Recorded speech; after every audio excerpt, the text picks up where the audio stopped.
আসসালামু আলাইকুম প্রিয় শিক্ষার্থীবৃন্দ, অনলাইন ক্লাসে ন্যাশনাল কলেজের পক্ষ থেকে সবাইকে স্বাগত জানাই। আজকে আমি নবম দশম শ্রেণীর পদার্থবিজ্ঞানের একটি ক্লাস নেব। তোমরা অবশ্যই অবগত আছো, গত ক্লাসে আমি পড়াচ্ছিলাম ধারাবাহিকভাবে অষ্টম অধ্যায়ের গত 3টি ক্লাস হয়েছে ধারাবাহিকভাবে। এভাবে ধারাবাহিকভাবে অনেকগুলি ক্লাস হবে। তোমরা পর্যায়ক্রমে প্রত্যেকটি ক্লাস দেখলে তোমরা অনেক উপকৃত হবে ইনশাল্লাহ, আশা করি। আর আজকে গত ক্লাসে আমাদের ক্লাসে অনেক জটিলতা ছিল কলেজে থাকার কারণে, যে নেটের সমস্যা ছিল, কারেন্ট চলে গেছিল, যার কারণে ক্লাসটা পরিপূর্ণ হয় নাই। তোমরা অবশ্যই অবগত আছো যে আমি গত ক্লাসে এই প্রমাণটা করাতে চেয়েছিলাম r=f/2। সুতরাং আজকে আমি বাকি অংশটা করাবো। আমার লাইভ ক্লাসটা কি দেখা যাচ্ছে কিনা একটু শিওর করে দাও যে স্যার দেখা যাচ্ছে। আর এই প্রমাণটা কিন্তু তোমাদের বইয়ে নেই, এই জন্য আমি একটু ভালো করে করিয়ে দেব। এই জন্য আমি আবার এই প্রমাণটা করার জন্য উদ্যোগ নিয়েছি। আর ক্লাসটাকে দেখা যাচ্ছে কিনা সেটা একটু শিওর করো, লেখা অনেক সময় অস্পষ্ট থাকে।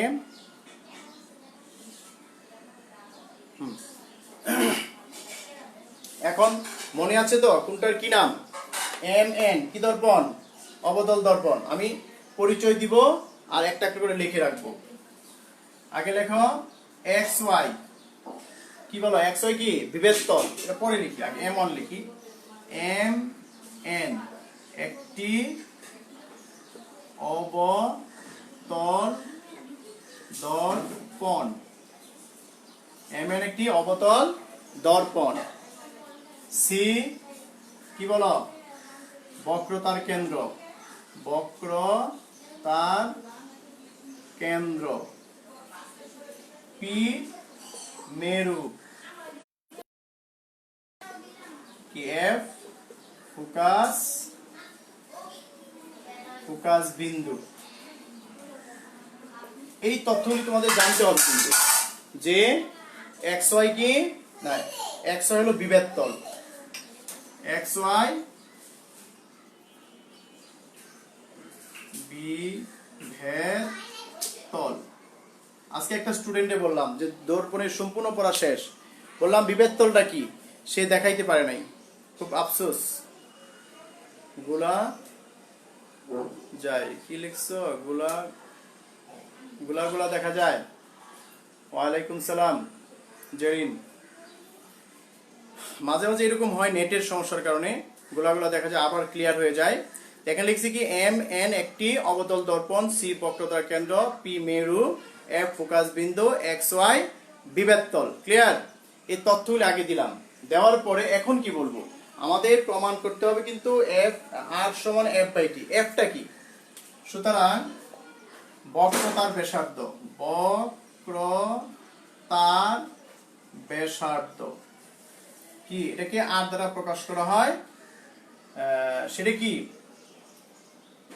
সিপি ফোকাস দূরত্ব, সেটা কি দ্বারা প্রকাশ করে? f স্মল f, সেটা কি বলো? fp। এই দুইটা তথ্য আমার জানা দরকার। এখন এই দেখো, যেভাবে চিত্র আঁকবো সেইভাবে লিখবো। প্রধান অক্ষের সমান্তরাল একটি আলোক রশ্মির দর্পণের m বিন্দুতে, ওই যে mটা আছে ওই mটা আমরা এখানে গ্রহণ করব। প্রধান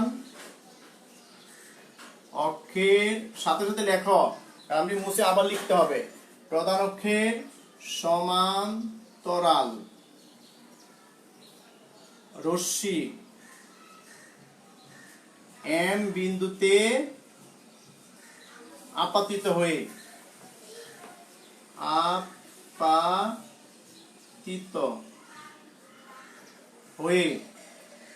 f এর মধ্য দিয়ে যায়, f এর মধ্য দিয়ে প্রতিফলিত হয়, এর মধ্য দিয়ে প্রতিসরিত হয়, বা f এর মধ্য দিয়ে যায়, প্রতিসরিত হয়। এখন দেখো f এর ভিতর দিয়ে যাবে।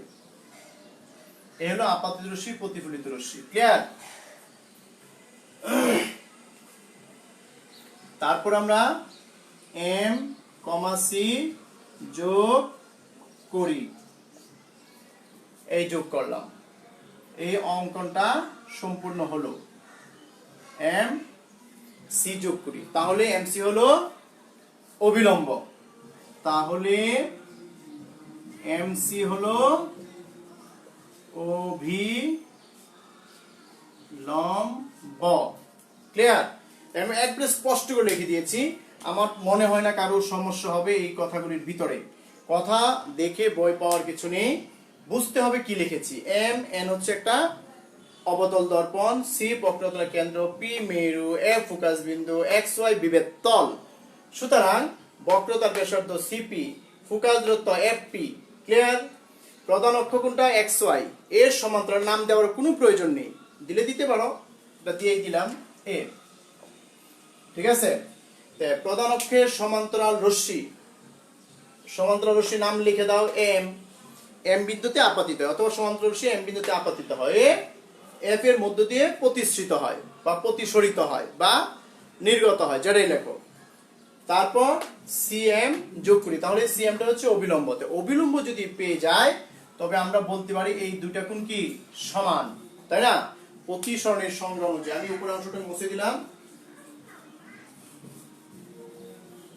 এখন হবে জ্যামিতিক প্রমাণ। এতক্ষণ আমরা কি করছি? সম্পাদ্য। এখন আমরা জ্যামিতিক প্রমাণগুলি লিখব।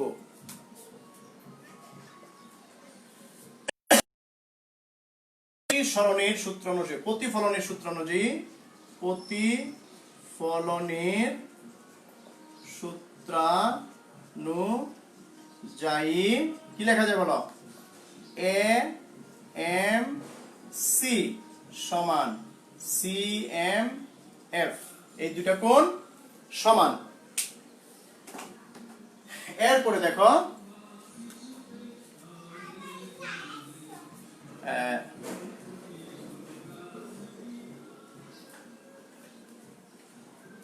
এরপরে কি করবো বলো?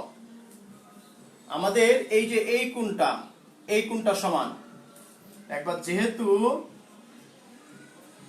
যেহেতু এ এম সমান্তরাল,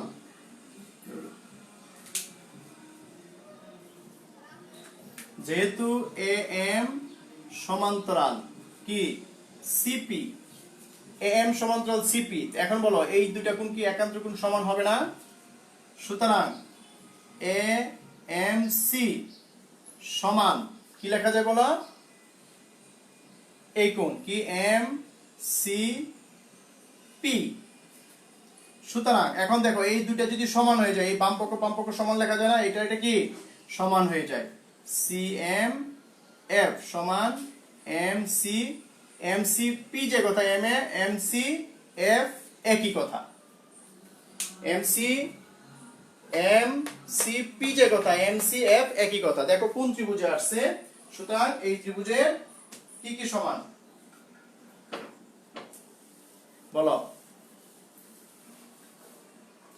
সুতরাং ত্রিভুজ এম সি এফ, কোন ত্রিভুজের দুইটি বাহু সমান হলে, এখানে একটু লিখে নাও যে কোন ত্রিভুজের দুইটি বাহু যদি সমান হয় সেই হিসাবে সুতরাং কি লেখা যায়? আবার এটি লিখি, ত্রিভুজ এম সি এফ সমদ্বিবাহু ত্রিভুজ, অর্থাৎ কি কি সমান হলো? সি এফ সমান এফ এম, সি এফ সমান এফ এম। এই দেখো এই দুটা বাহু সমান হয়ে গেল। এখানে কারণটা লিখে দিতে পারো যে কোন ত্রিভুজের দুইটি কোণ, ভূমি সংলগ্ন দুটি কোণ সমান হলে অনুরূপ বাহু সমান হয়। কিন্তু এই এম ও পি বিন্দুদ্বয় একই বিন্দু বা নিকটে, বিন্দুদ্বয় পরস্পর নিকটে লেখো, এটা বেশি ভালো দেখা যায়। একই বিন্দু হলে আমার তোমাদের সমস্যা হয়ে যাবে। বিন্দুদ্বয় পরস্পর নিকটে অবস্থিত, নিজের ভাষায় লিখবা। যে পি এবং এমটা খুব কাছাকাছি। কেন? এখন চিন্তা করো, আমি সি কে কেন্দ্র করে যদি বৃত্ত অঙ্কন করি, এখান থেকে যদি বৃত্ত অঙ্কন করি, তো এইটাতে যদি পরিধি হয়, এটা পরিধি হবে, এটাও লম্ব হয়, এটাও লম্ব হবে, সেই কারণে নিকটে বলা হয়েছে। সুতরাং এই এফ এম সমান এফ পি, এফ এম সমান এফ পি, অর্থাৎ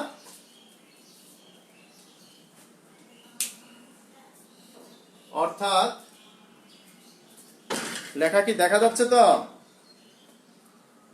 হ্যাঁ, অর্থাৎ এফ কমা সিপি এর মধ্য বিন্দু। এফটা কি? সিপি এর মধ্য বিন্দু। চিন্তা করো, ভালো করে খেয়াল করো, যদি না বুঝো, এর মধ্য বিন্দু। দেখো, এই সি এফ এবং পি এফ যদি সমান হয়, তাই কি এফটা অবশ্যই সিপির মধ্যবিন্দু।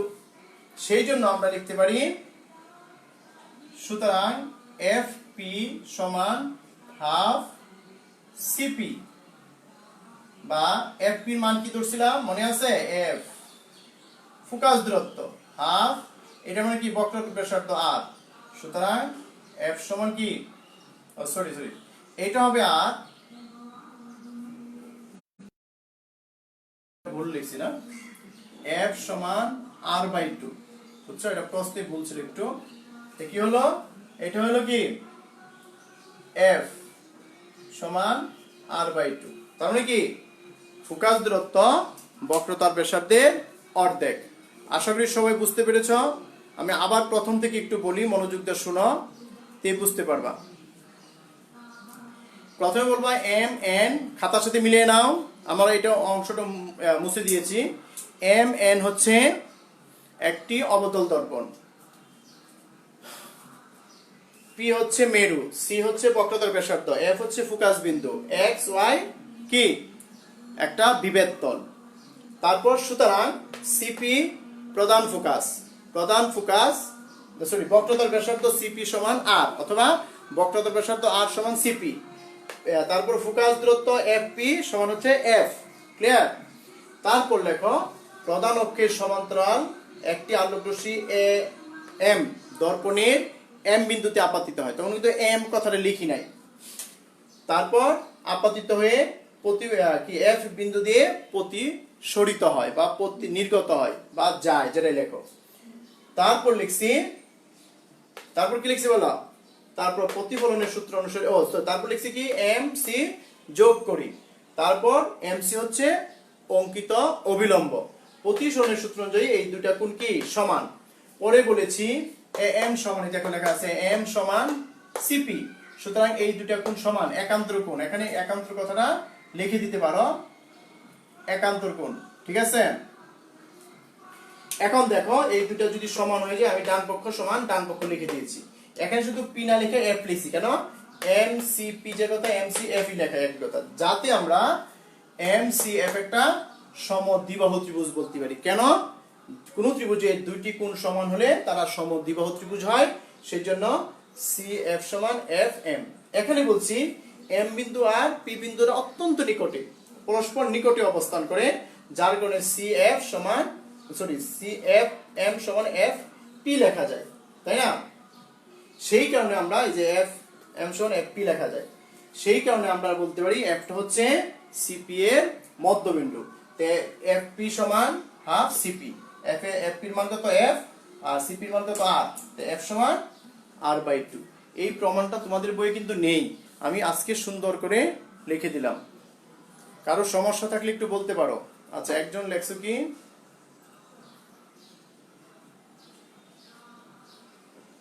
তোমার লেখা তো আমি বেশি বুঝতে পারতেছি না, কি লেখছো? Abdullah Al Amin, one, roll 1। জি স্যার।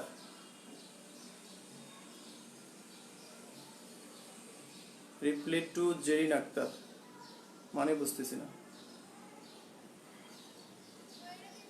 ও জেরিন বলছো, হবে না, ঠিক আছে।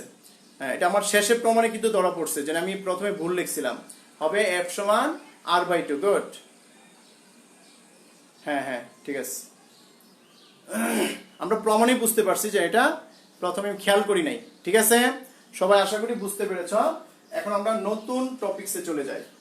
নতুনটা হলো এই যে অবতল দর্পণের কথা বললাম, এই অবতল দর্পণে কোথায় প্রতিবিম্ব সৃষ্টি হবে, লক্ষ্যবস্তু কোথায় রাখলে প্রতিবিম্ব সৃষ্টি হবে। এর আগে আমার জানতে হবে প্রতিবিম্ব সৃষ্টির জন্য গোলীয় দর্পণ বা অবতল বলো উত্তল বলো, প্রতিবিম্ব সৃষ্টির জন্য কয় ধরনের রশ্মি নির্গমনের প্রয়োজন হয়। গোলীয় দর্পণের তিনটি রশ্মির যে কোনো দুইটির যদি বর্ণনা থাকে সেটা আমি চিত্রের মাধ্যমে দেখাবো। তিনটি নিয়মের যে কোনো দুটি দ্বারা কি প্রতিবিম্ব তৈরি হয়। তিনটে নিয়মের। এক নাম্বারটা হচ্ছে, আমি শুধু চিত্র এঁকে বুঝিয়ে দিব। এক নম্বর নিয়ম হচ্ছে তিনটি নিয়মের যে কোনো দুটি দ্বারা প্রতিবিম্ব তৈরি হয়। তিনটা নিয়মের মধ্যে একটা নিয়ম হচ্ছে যে প্রধান অক্ষের সমান্তরাল, দেখো এই যে একটা প্রধান অক্ষ, এ হলো অবতল দর্পণ। প্রধান অক্ষ, এ হলো উত্তল দর্পণ। আমি দুই দর্পণে একটু দেখাই দিব, ভালো করে খেয়াল করো। যে প্রথম নিয়ম বলছে বক্রতার কেন্দ্র কোথায়, এই বক্রতার কেন্দ্র সি, তাই না? এটার বক্রতার কেন্দ্র সি, ফোকাস বিন্দু এফ, মেরু পি, তাই না? আচ্ছা আচ্ছা, এটা তো আমি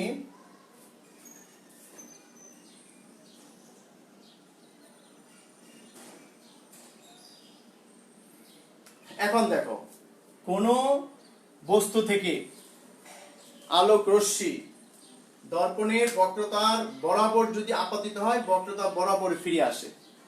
মনে করো একটা বস্তু থেকে আলোক রশ্মি এই বক্রতার কেন্দ্র দিয়ে যাবে, আপতিত হবে, একই পথে ফিরে আসবে। ঠিক আছে, বক্রতার কেন্দ্র দিয়ে যাবে, একই পথে ফিরে আসবে। অথবা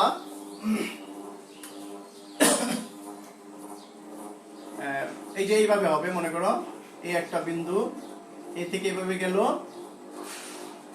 বক্রতার পেশতে যাবে, বক্রতার পেশতে ফিরে আসবে। আরেকটা অবতল দর্পণ, এটা হলো অবতল দর্পণ, অবতল দর্পণ, আর এটা হলো উত্তল দর্পণ। আমরা বুঝতে পারছি উত্তল দর্পণে কি হয়, অপসৃত হচ্ছে বলে মনে হয়। এই যে এরকম মনে হবে, এ থেকে এরকম অপসৃত হচ্ছে, এইভাবে আসলো, এইভাবে চলে গেল।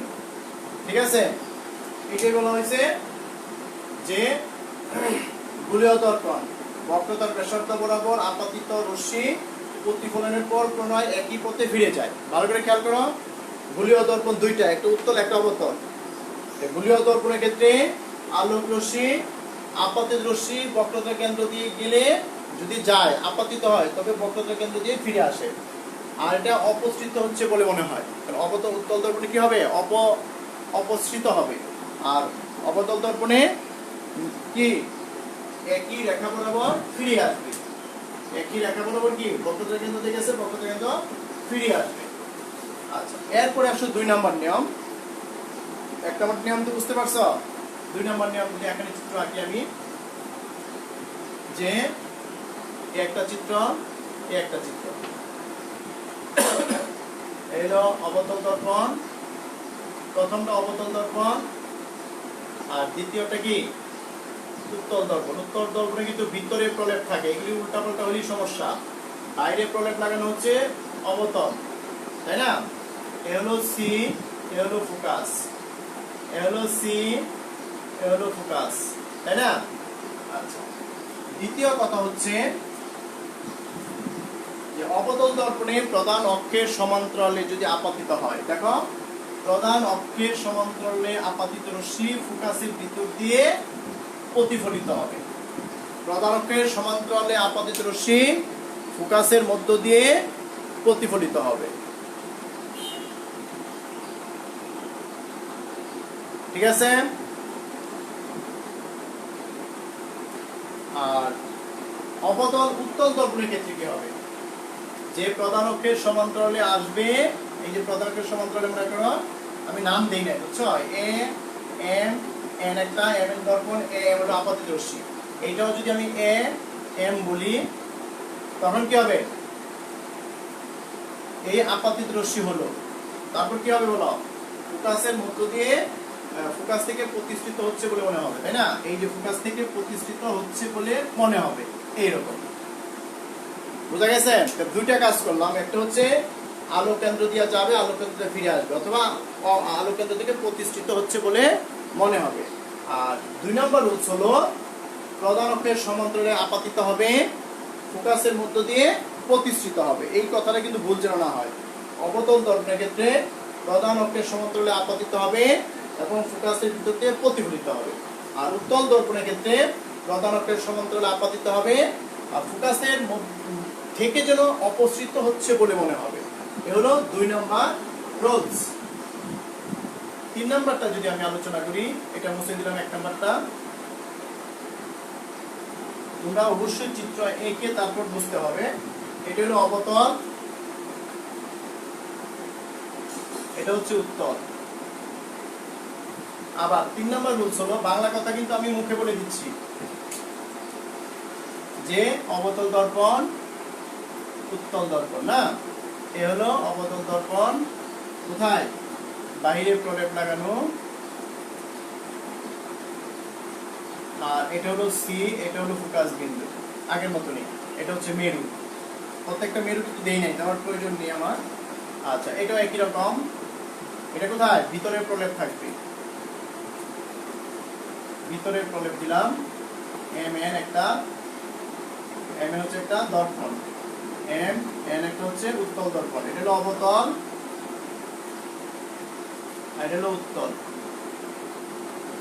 3 নম্বরে কি বলছে, যে আলোক রশ্মি, মনে করো এখানে একটা বস্তু যদি আমি রাখি, প্রধান ফোকাসের ভিতর দিয়ে যাবে, ফোকাসের মধ্য দিয়ে কি হবে, এই যে এ, আগেরটার মধ্যে দিলাম এ, এন বিন্দুতে আপতিত হয়ে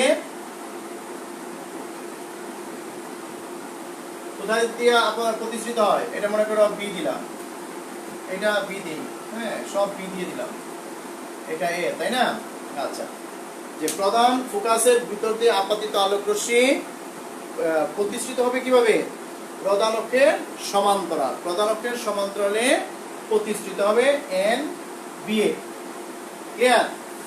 আর এটা হবে, এটা যদি সি হয়, এটা যদি এফ হয়, এখন ওইটা কি হবে বলো,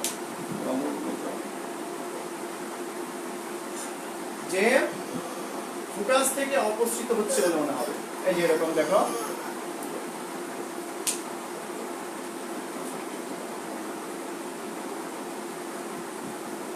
এটা কি হবে বলো, যে এই যে এই থেকে তুমি রেখা আঁকার জন্য, সরি, এটা ডট ডট দিতে হবে, এই ফোকাস থেকে, ফোকাসের ভিতর দিয়ে যদি আপাতিত হয় তখন নির্গত রশ্মি কোথায় যাবে, প্রধান অক্ষের সমান্তরালে বেরিয়ে আসবে। দেখো দেখো, এইটা এটা একরকম, এই চিত্রটা একরকম দেখা যায়, কিন্তু দেখো তীর চিহ্ন সব উল্টা। দেখো আপাতিত রশ্মি প্রধান অক্ষের সমান্তরালে গেছে, আর প্রতিফলিত হচ্ছে কি ফোকাসের ভিতর দিয়ে মনে হচ্ছে অপসৃত হচ্ছে। আর এটা দেখো এ ও এম বিন্দুতে আপতিত হয়ে, আপতিত রশ্মি কি মনে হয় ফোকাস থেকে আপতিত হচ্ছে, প্রধান অক্ষরের সমান্তরালে বেরিয়ে যাচ্ছে, প্রতিফলিত হচ্ছে। আচ্ছা,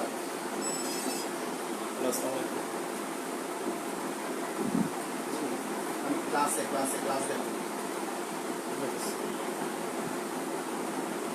সুতরাং আমরা কয়টা নিয়ম পেলাম বলো, 3টা নিয়ম।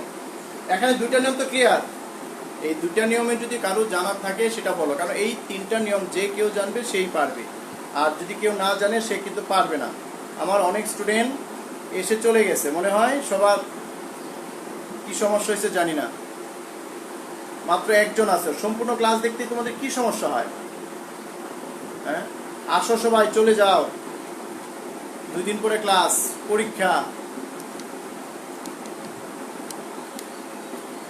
এই দুইটা চিত্র আমি আরেকটু বলি। 2 নম্বর নিয়ম হচ্ছে প্রধান অক্ষের সমান্তরাল আপাতিত হবে, ফোকাসের ভিতর দিয়ে প্রতিসৃত হবে, অথবা প্রধান অক্ষের সমান্তরাল আপাতিত হবে, ফোকাসের মধ্য দিয়ে অপসৃত হচ্ছে বলে মনে হবে। এটা হলো উত্তল, এটা অবতল। আবার প্রধান অক্ষের সমান্তরাল না গিয়ে ফোকাসের মধ্য দিয়ে আপাতিত হবে এবং প্রধান অক্ষের সমান্তরালে প্রতিসৃত হবে, অথবা ফোকাসের মধ্য দিয়ে অপসৃত হচ্ছে মনে আপাতিত হচ্ছে বলে মনে হবে, কিন্তু প্রতিফলিত রশ্মি কি প্রধান অক্ষের সমান্তরাল। এই তিনটা যে কোনো দুইটা নিয়ম ব্যবহার করে আমরা কি করব, যে কোনো অবতল বলো উত্তল বলো প্রতিবিম্ব তৈরি করব। যেমন একটা উদাহরণ, একটা প্রশ্ন আমি তোমাদের শুধু আঁকবো আজকে, আগামী ক্লাসে অনেকগুলি আঁকবো। তোমাদের বইয়ের উত্তল দর্পণটা আগে একটু দেখায়। হ্যাঁ, এই যে উত্তল, আমি এটা মুছে দিলাম আর মাঝখানটা মুছে দিলাম। এই দুইটা নিয়ম দিয়ে উত্তল দর্পণে একটা প্রতিবিম্ব কিভাবে আঁকবো। তিনটা নিয়মে যে কোনো দুইটা নিয়ম ব্যবহার করে আমি একটু এই সাইডে আঁকি। এই অংশটা নিয়ে নিলাম। এই দেখো, এই হলো দর্পণ। উত্তল দর্পণ মানে ভিতরে প্রলেপ লাগানো হবে, ভালো করে খেয়াল করতে হবে। আর এটা একটু বড় দিবা। এটা হলো সি, বক্রতার কেন্দ্র। এটা হচ্ছে এফ, ফোকাস বিন্দু। এটা হচ্ছে মেরু পি। এক্স ওয়াই হচ্ছে কি বলো, বিভেদ তল। আমরা বলছিলাম এখানে একটা লক্ষ্যবস্তু রাখলাম, এই যে এখানে একটা পেন্সিল রাখলাম, মনে করো একটা পেন্সিল। এই পেন্সিল রাখা হলো, এর প্রতিবিম্ব কিরকম হবে আমরা এটা মনে রাখবো। উত্তল দর্পণে সবসময় অবাস্তব প্রতিবিম্ব তৈরি হয়। তোমাদের বইয়ে দেখবা 227 পৃষ্ঠায় এই প্রমাণটা আছে, যে এটার নাম দিলাম আমি এবি। বইয়ের নাম থেকে একটু ভিন্ন দিলাম এবি। আমরা প্রথম সূত্রটাকে এটা, 1 নম্বর সূত্র এই চিত্র অনুযায়ী আমরা যদি প্রতিফলিত হয়, দেখো এই যে প্রধান অক্ষের সমান্তরালে আপাতিত হবে, তারপর ফোকাসের মধ্য দিয়ে প্রতিফলিত হবে। দেখো বুঝতে পারছি কিনা? এই চিত্রটা আমি এখানে আঁকলাম, যে এ থেকে একটা আলোক রশ্মি, একটা বিন্দু, একটা আলোক রশ্মি এটা এম বিন্দুতে আপাতিত হয়ে ফোকাস থেকে অপসৃত হচ্ছে বলে মনে হবে। কোথায়? M B. ঠিক আছে। আর আরেকটা আলোক রশ্মি প্রধান অক্ষের সমান্তরালে যাবে, দেখো বি থেকে প্রধান অক্ষের সমান্তরালে যাবে, আর প্রধান অক্ষের সমান্তরালে যাবে, প্রধান অক্ষে ফিরে আসবে। প্রধান অক্ষের সমান্তরালে যাবে, প্রধান অক্ষে ফিরে আসবে। সুতরাং এটার প্রতিবিম্ব আমার হয়ে গেল। এটা হলো একটা নিয়ম। এই নিয়মটা গ্রহণ করো। এখন যদি ওই নিয়মটা গ্রহণ করি, অথবা 1 নম্বর নিয়মটা গ্রহণ করি, ওই নিয়মে হবে না, কারণ অনেক সময় কি লক্ষ্যবস্তুর কারণে এটা হবে না। সেই 1 নম্বর নিয়মটা যদি আমরা গ্রহণ করি, 1 নম্বর নিয়মটা কি ছিল আবার দেখাই। এ হলো একটা দর্পণ এম এন, এ হলো এফ, এ হলো সি।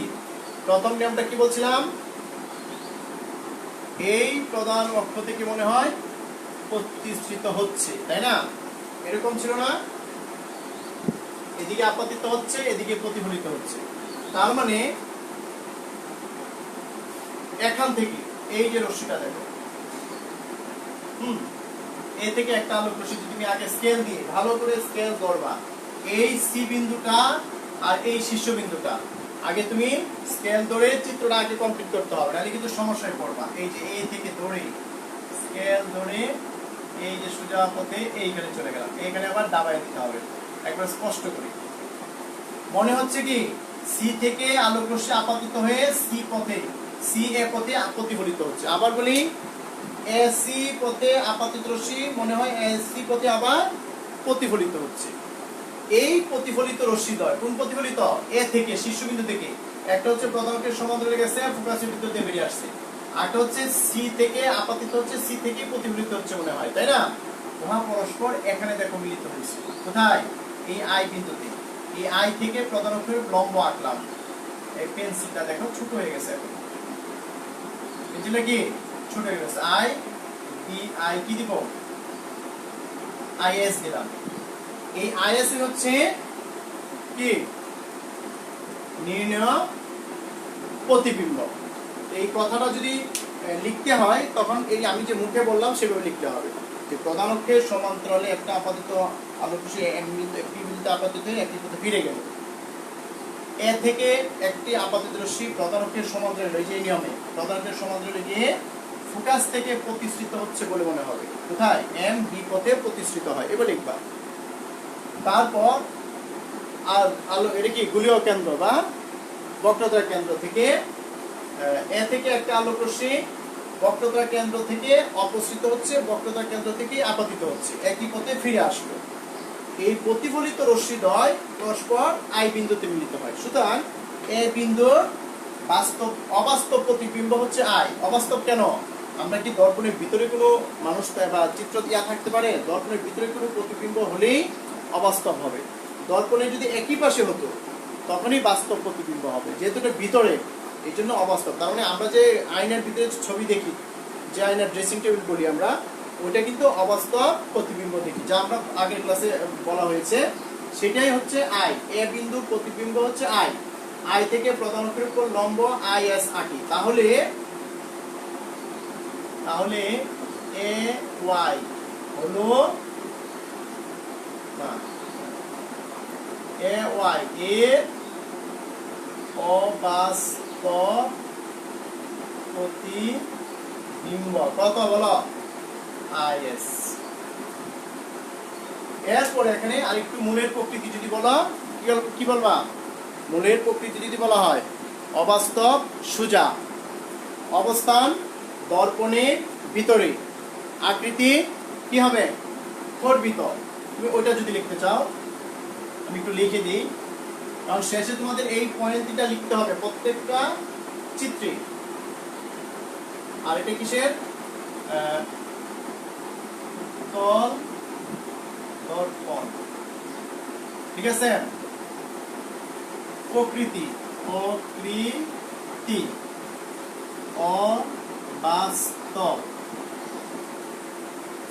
অবাস্তব। তারপর আকৃতি মানে কি? খর্বিত, ছোট হয়ে গেছে, দেখো, খর্বিত। অবস্থানটা কোথায়? দর্পণের যেদিকে লক্ষ্যবস্তু তার বিপরীত পাশে লেখো, বিপরীত পাশে। ও সুজা মানে লক্ষ্যবস্তু যেভাবে আছে বিম্বটা সেভাবেই আছে, উল্টা না। এ হলো তিনটা অংশ, অবশ্যই তোমরা লিখে দিতে হবে। আশা করি সবাই ভালো করে বুঝছো। বুঝতে এমন হয়েছে সবাই চলে গেছে, খুব ভালো করছে। আগামী ক্লাসে আজকে আমরা উত্তল দর্পণে কিভাবে প্রতিবিম্ব হয় সেটা দেখালাম, আর এটা একটা চিত্রই হবে। আর অবতল দর্পণের ক্ষেত্রে বিভিন্ন অবস্থানের জন্য বিভিন্ন অবাস্তব প্রতিবিম্ব সৃষ্টি হবে, বিভিন্ন বাস্তব প্রতিবিম্ব সৃষ্টি হবে। সেটা সম্পর্কে আগামী ক্লাসে আমরা পড়াবো। অবতল দর্পণে কিভাবে বাস্তব অবাস্তব প্রতিবিম্ব হয়। এই জন্য তোমরা অবশ্যই কালকে সবাই থাকবে, এবং যারা নাই তাদেরকেও আমন্ত্রণ জানাবে। শুধু হাজিরা দিও না, লেখাপড়ার জন্য ক্লাসগুলি করো খাতা কলম নিয়ে। সবাই ভালো থাকো, সুস্থ থাকো। আসসালামু আলাইকুম।